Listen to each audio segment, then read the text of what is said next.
Hi చతన్ గారు. Hello madam. చతన్ గారు, మీరు చూసిన కేసెస్‌లో నరాల వీక్‌నెస్ ఉన్న పేషెంట్స్‌కి worst of the worst situation అంటే ఎలాంటి కేసులు చూసుండుంటారు? ఎలాంటి కేస్ అంటే ఒక 8, 9 ఇయర్స్ బ్యాక్ ఢిల్లీ ఒక ఐటీ ప్రో ఉండే. హ్మ్. హ్మ్? హ్మ్. ఏజ్ ఏమో అరౌండ్ 40 ఇయర్స్ ఉండే. హ్మ్. ఆయన ఏజ్ 40 ఉంటే ఆయన వెయిట్ ఏమో 45కి వచ్చేసింది. వావ్!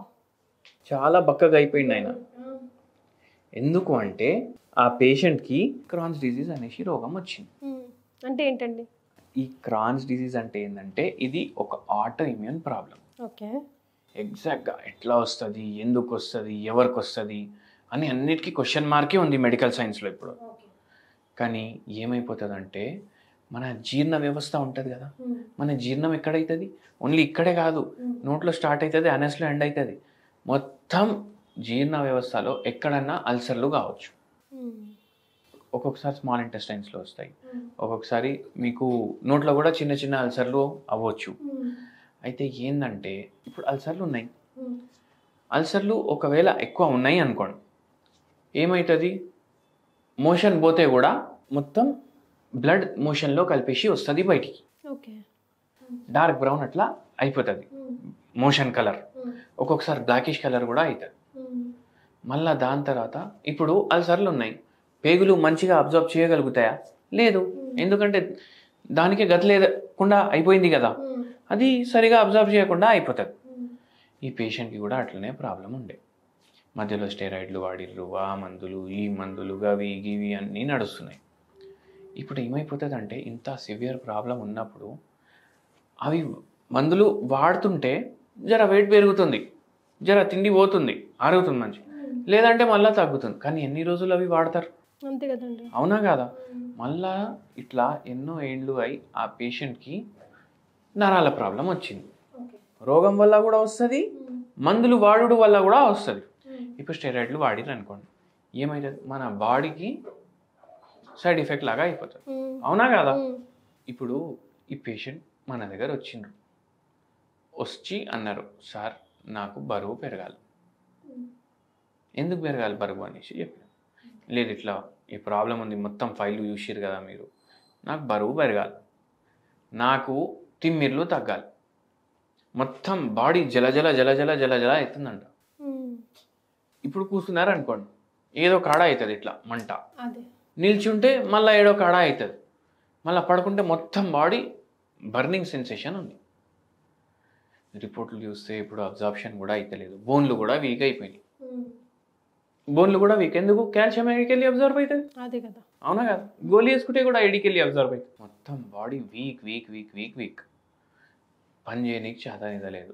గవర్నమెంట్ జాబ్ ఉంది, నడుస్తుంది, పని చేయనీకి చేతనైతలేదు, నిల్చోడానికి రావట్లేదు, కూర్చోడానికి రావట్లేదు, పడుకుంటే నిద్ర వస్తలేదు, ఎప్పుడు చచ్చిపోతాననేసి భయం, వల్ల ఎన్నో రెస్పాన్సిబిలిటీస్ ఉన్నాయి. అసలుకి ప్రాబ్లం ఎట్లా వచ్చిందనేసి అడిగిన. హ్మ్. సార్ నేను పుట్టినప్పటి నుంచి కష్టాలే, 15 ఇయర్స్ నుంచి జాబులు చేసుకుంటా తిరుగుతున్నా, జాబులు చేస్తున్నా, చదువుతున్నా, ఎగ్జామ్లు రాస్తున్నా, మళ్ళీ జాబులు చేస్తున్నా, చదువుతున్నా, ఎగ్జామ్ రాస్తున్నా, మొత్తం ఇంటి రెస్పాన్సిబిలిటీ నా మీదనే. ఒక తమ్ముడు, 2 చెల్లెలు ఉండే, వాళ్ళ పెళ్ళి రెస్పాన్సిబిలిటీలు నావే, అవన్నీ అయిపోయినాయి. కానీ అంటే ఇప్పుడు పెళ్ళి ఉంటే ఇంత ఖర్చు, తమ్ముడు పెళ్ళి అంటే సరే మనం అబ్బాయి సైడ్ ఉన్న ఏదో ఖర్చులు ఉంటాయి, వాళ్ళకి చదువులు గిదువులు అన్నీ నేనే చూసుకున్నాను. ఇవిట్లా నాకు పర్సనల్ లైఫ్ లేకుండా అయిపోయింది, ఫుల్ స్ట్రెస్ఫుల్. అంటే పడుకుంటే కూడా లేస్తే వాని గురించి ఏంది, ఈమె గురించి ఏంది, చాలా యంగ్ ఏజ్లో నాకు ఇవన్నీ రెస్పాన్సిబిలిటీలు పడ్డాయి నా మీద. అవి ఆలోచించి అవి సరిగా పూర్తిగా చేయలేక మళ్ళీ ఇల్లు ఏం చేస్తున్నావు మా కోసం అది ఇది అని ఏదో గొడవలైనప్పుడు కూడా అన్న, అది ఎక్కడ దాక్తుంది మీకు తెలుసు కదా, చాలా సెన్సిటివ్ ఉండే పేషెంట్. దాంట్లో ఈ క్రాన్స్ డిజీజ్ స్టార్ట్ అయింది. ఈ క్రాన్స్ డిజీజ్ అవ్వడం వల్ల అబ్జార్ప్షన్ ఏమైతలేదు, మోషన్స్లా ప్రాబ్లం అవుతుంది, ఇట్లా రక్తం వెళ్ళిపోతుంది, మళ్ళీ దానిపైన ఏమో బోన్లు అన్నీ వీక్ అయిపోయినాయి. అన్ని బోన్లు ఎందుకు వీక్ అయిపోయినాయి, ఏం అబ్జర్వ్ అవుతలేదు. ఇప్పుడు ఏం అబ్జర్వ్ అవ్వకపోతే B12 డెఫిషియన్సీ వస్తుంది, D డెఫిషియన్సీ వస్తుంది, మళ్ళీ కాల్షియం డెఫిషియన్సీ వస్తుంది, ప్రోటీన్ డెఫిషియన్సీ వస్తుంది, ఫ్యాట్ డెఫిషియన్సీ వస్తుంది. ఇప్పుడు మన నరాలు దేనితో తయారవుతాయి, ఫ్యాట్ తోటి తయారవుతాయి. ఇప్పుడు ఈయననే మొత్తం బక్కగా అయిపోయింది కదా, ఇప్పుడు ఫ్యాటే తగ్గిపోయింది బాడీలో. అట్లాంటప్పుడు నరాల్లో కూడా ఫ్యాట్ తగ్గిపోతుంది కదా, అప్పుడు ఏమవుతుంది, ఇటువంటి కండిషన్ అవుతుంది. ఎవరో నా బాడీని మొత్తం బర్న్ చేస్తున్నారు అనేసి ఫీలింగ్ చెప్తున్నారు. కాలిపోతున్నాను, ఇంకా నిల్చుంటే మూలలు ఉంటాయి కదా, మూలన కాళ్ళ మీద పెట్టి ఎవరో హతోడాతోటి కొడుతున్నారు, అంత బాధ పడుతున్నారు. అయితే ఈ పేషెంట్కి మనం హోమియోపతి మందులు ఇచ్చాం. 4 ఏళ్ళు వాడిరు మన దగ్గర, వాడారు, రిజల్ట్ అయితే ఉంది కదా పాపం, సెట్ అయ్యారు, మొత్తం తగ్గింది. క్రాన్స్ డిసీజ్ అంటే మెడికల్ సైన్స్ ఏం చెప్తుంది అంటే ఒకసారి వస్తే ఇంకా తగ్గదు అనేసి అంటారు. కానీ ఈ పేషెంట్కి దేవుని దయతోటి పూర్తిగా తగ్గింది. భగవంతుడి దయ కూడా ఉండాలి మనకు, పూర్తిగా తగ్గింది. నరాల నొప్పులు అయితే ఫస్ట్ 6 monthsలోనే మాయమైపోయింది. మనం మందులు ఇచ్చినాక మెల్లమెల్లగా బరువు కూడా పుట్ ఆన్ చేయడం స్టార్ట్ చేసిండ్రు.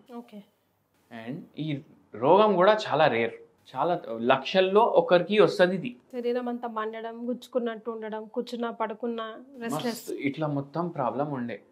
మళ్ళా ఇది క్రాన్స్ డిసీజ్ అనేసి చెప్పినా కదా, అది కూడా అసలు ఇవన్నీ అవ్వడానికి కూడా కారణం చెప్పిన నేను, ఇట్లా స్ట్రెస్ ఉంది కదా, ఉంది ఇది ఉంది.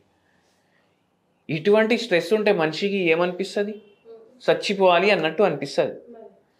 చచ్చిపోవాలి అనేసి ఎప్పుడైతే మనిషికి అనిపిస్తుంది కదా, ఆ గ్రీఫ్ ఉంటుంది కదా, బాధ ఉంటుంది కదా, అదే అటువంటి రోగాలు ఇస్తుంది మనిషికి. ఇప్పుడు ఈ రోగాలకు ట్రీట్మెంట్ ఉండదు కదా, ఆటో ఇమ్యూన్ రోగం ఇది.